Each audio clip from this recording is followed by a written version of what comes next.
सत श्री अकाल दोस्तों, प्यार भरी फतेह कबूल करो। एक बार फिर तो तुहाडा साडे चैनल स्वागत है। तुसीं जुड़ गए हो तीन फुआड़ दे नाल।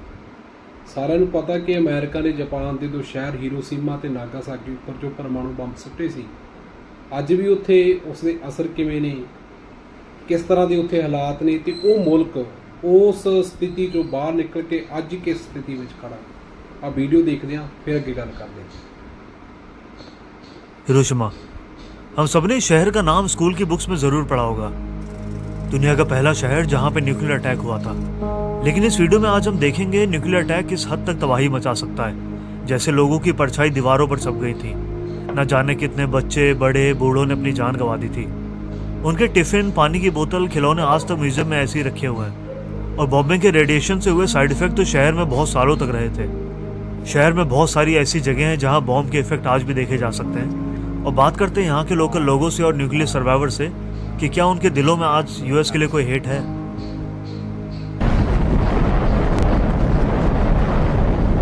6 अगस्त 1945, 8:16। ये टाइम और दिन था जब हिरोशिमा पे बॉम्ब गिरा था। घरों में रखी घड़ियां भी 8:16 पर रुक गई थी। हिरोशिमा में बॉम्बिंग लोकेशन चुनी गई थी ये टी शेप ब्रिज, शहर के बीचों बीच। और ये बॉम्ब फटा था शहर से 600 मीटर ऊपर। तो अगर ये ग्राउंड है तो यहाँ से ना 600 मीटर ऊपर बॉम्ब फटा था। और जो बिल्डिंग था हाइपो सेंटर, वो ये वाली बिल्डिंग है, इसके बगल वाली, ये वाइट वाली।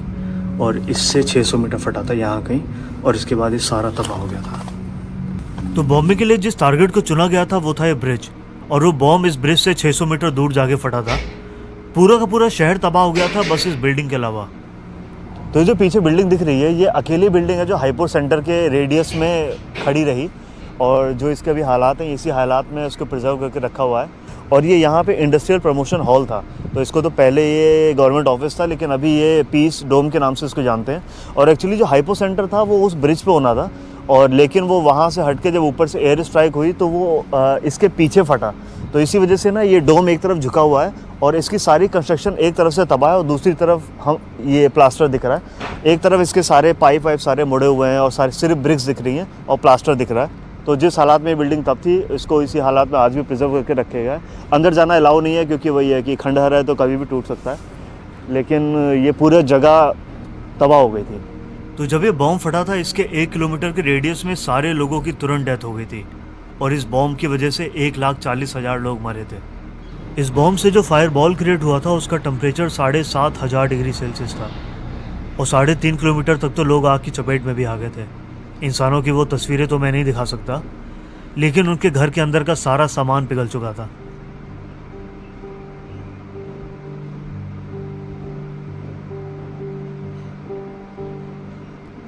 घर में पड़े पैसे, कांच की प्लेट, बोतल सब पिघल के एक ढेर सा बन गया था। हीट ब्लास्ट इतना ज़्यादा तेज था कि लोग जिस जगह पर बैठे थे वहां उनकी परछाई तक छप गई थी।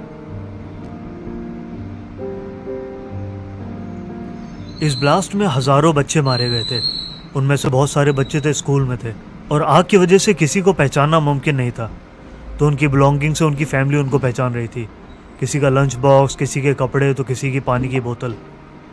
और कितने ही लोगों की तो पूरी फैमिली तबाह हो चुकी थी। बहुत सारी कहानियाँ लिखी थी दीवारों पर, आप पॉज करके पढ़ सकते हैं।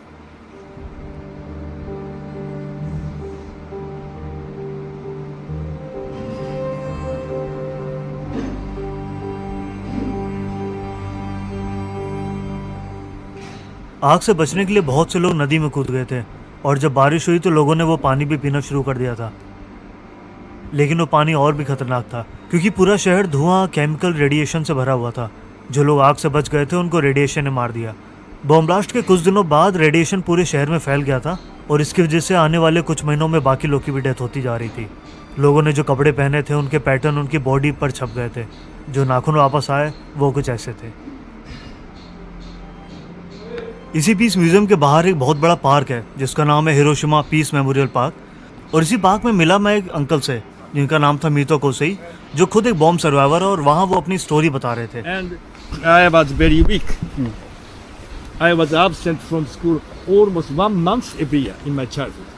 But now healthy. And my mother developed cancer twice. And my grandfather, my mother's father was too close. So his first symptom is this. spot. He was 1 kilometer. They were not exposed to heat rays. The last symptom. It's a Good short idea. film video in the museum. But most of the foreign people, including Japanese people, believe because of high temperature heat rays, human bodies and around here evaporated, melted down. Okay, so short time. 1.4 seconds. Missile, flash. Okay, and shock wave. Do you know the mechanism of shock wave? Yeah. Expansion of air. Someone's eyeballs are sucked around here. So everything happened within 1 minute. I've never met an American visitor who are just for using a tip bomb. Some Americans approached to me shedding tears. I'm sorry. इसी hypo centre के पास एक symmetry भी थी जिसके ऊपर ये bomb blast हुआ था और उसके बहुत सारे पीसेस आज भी शहर में मौजूद हैं और उन पे बॉम्ब के निशान भी देखे जा सकते हैं. This is very special. Only this remains as it was, okay. at the same place. So please find the sign. Okay, my Touching. feeling touching them. Yeah. You can find where the bomb exploded. तो इस तरफ कहीं फटा था bomb और ये symmetry यहाँ से मूव नहीं करी गई है तो ये पत्थर ना पूरा खुरदुरा है. मतलब ये बॉम्ब से पूरा जल चुका है पत्थर पूरा इधर से. लेकिन पत्थर की इस साइड ना बहुत शाइनी है. पता नहीं कैमरे में दिखेगा कि नहीं. ये जैसे शाइन मार रही है ना यहाँ नहीं मार रही है. तो बॉम्ब यहाँ से फटा था और खाली ये पार्ट इसका साबुत है. बाकी पूरे पत्थर का ना टेक्सचर चेंज हो गया ये पूरी सिमेट्री का. तो इसके ये पोर्शन सारी चिकने से ऊपर वाले सारे खुरदुरे हैं. इतनी हीट जनरेट हुई थी 4000 डिग्री सेल्सियस में. तो इस पार्क में इस तरह के बहुत सारे मॉन्यूमेंट्स हैं और हर मॉन्यूमेंट की अपनी एक कहानी भी है. एक ऐसी कहानी यहाँ बहुत फेमस है एक बच्ची की जिसका नाम था सदाको ससाकी जो 2 साल की थी जब ये बॉम्ब यहाँ पे फटा था. तो ये हाइपो सेंटर के बाहर एक पार्क है और यहीं पे एक चिल्ड्रन पीस मॉन्यूमेंट बना हुआ है. तो ये एक बच्चे के नाम पे बना हुआ है जिसका नाम था सदाको ससाकी. तो जब यहाँ पे बम फटा था तो वो 2 साल की थी और उसके बाद उस बॉम्ब से तो सर्वाइव कर गई लेकिन 10 साल ही जी पाई वो और उसके बाद उसकी डेथ हो गई. उसको ल्यूकीमिया नाम का कैंसर हो गया था. तो मौत से पहले उसके पापा ने उसको एक कहानी सुनाई थी कि अगर आप 1000 पेपर क्रेन फोल्ड करते हो ना तो आपकी कोई विश पूरी होगी. और उसके बाद जब उसने फोल्ड करने शुरू हुए तब वो 600 ही फोल्ड कर पाई थी, 600 के आसपास, और फिर उसकी डेथ हो गई थी. तो जो रिमेनिंग पेपर फोल्ड थे वो उसके स्कूल के दोस्तों ने और उसके आसपास के बच्चों ने वो आके फोल्ड किए थे और उसकी याद में आज भी यहाँ पे बच्चे आते हैं अलग अलग स्कूल से, अलग अलग देश से, और वो इन कांच के अंदर जो पेपर फोल्ड रखे हैं ना वो उन्होंने फोल्ड किए हैं. तो आज भी तुम यहाँ पे जाके एड्रेस लिख दो, नाम लिख दो और अपनी कंट्री लिख दो और उसके नाम का एक पेपर फोल्ड करके यहाँ पे कांच में रख सकते हो और वो उसकी याद में एक तरह से यहाँ पे प्रिजर्व करे हुए हैं.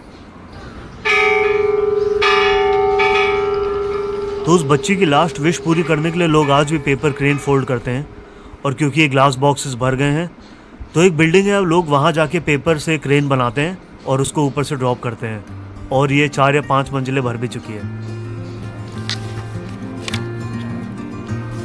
I'm a traveling spirit, I've seen many shores, from the West Pacific to the island of Kenya.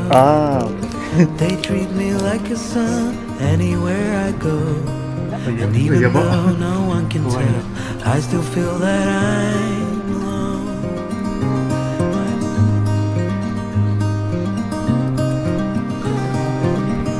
So toだけ思った。93万。93万、イエス、933。これ3回くらい。 3階からはい。 7回ぐらいまで今溜まってます。 ये जो बेल है ये भी यहाँ पे बहुत फेमस मोनूमेंट है. ये एक जापानीज आर्टिस्ट ने बनाई थी जो खुद भी एक बॉम्ब सर्वाइवर थे. इस पे एक वर्ल्ड मैप बना हुआ है जिसमें कोई भी बॉर्डर नहीं है. इस पर जापानीज, ग्रीक और संस्कृत में एनग्रेविंग भी थी.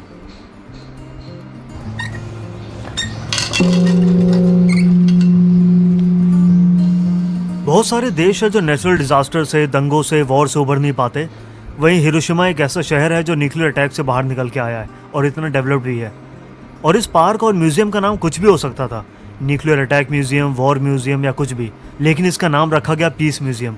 ये बस एक जापानीज लोगों की थिंकिंग को दिखाता है कि वॉर गलत होती है, इंसान नहीं. जापान पर जिन्होंने न्यूक्लियर बॉम्ब गिराया, बच्चे, बूढ़े, बहुत लोग मर गए. उनके लिए इनके दिमाग में कोई हेट नहीं है, ना रिलीजन के लिए, ना देश के लिए, ना लोगों के लिए. यहाँ आपको मैकडी मिलेगा, KFC मिलेगा, इंग्लिश गाने भी मिलेंगे, बस कोई हेट नहीं मिलेगी. My name is Ajay. Ajay, what's your name? Ajay. My name is Toshiki Nakatani. I met this couple at Hiroshima museum, outside museum, and they are local from Hiroshima. Koko de Marta, no? Yeah. Now we're just talking about the experience. ワールドはアメリカ、エアプレーン、アトミックボン、広島と長崎。Place is fire. No hate. ਸੋ ਇਹ ਸੀ ਉਹ ਕਹਾਣੀ ਜਦੋਂ America ਨੇ Hiroshima ਤੇ Nagasaki Japan ਦੇ ਸ਼ਹਿਰਾਂ ਤੇ bomb ਸੁੱਟੇ ਤੇ ਉੱਥੋਂ ਦੇ ਲੋਕ ਕਹਿੰਦੇ ਨੇ ਕਿ ਸਾਡੇ ਦਿਲਾਂ ਵਿੱਚ ਕਿਸੇ ਦੀ ਕੋਈ ਨਫ਼ਰਤ ਨਹੀਂ, ਕਿਸੇ ਲਈ ਕੋਈ ਦੁਸ਼ਮਣੀ ਨਹੀਂ, ਅਸੀਂ ਜਿੱਥੇ ਵੀ ਹਾਂ ਠੀਕ ਹਾਂ, ਖੁਸ਼ ਹਾਂ। ਸੋ ਵੀਡੀਓ ਨੂੰ ਵੱਧ ਤੋਂ ਵੱਧ ਲਾਈਕ ਸ਼ੇਅਰ ਕਮੈਂਟ ਜ਼ਰੂਰ ਕਰਿਓ, ਆਪਣੇ ਵਿਚਾਰ ਜ਼ਰੂਰ ਸਾਂਝੇ ਕਰਿਓ। ਸਤਿ ਸ਼੍ਰੀ ਅਕਾਲ।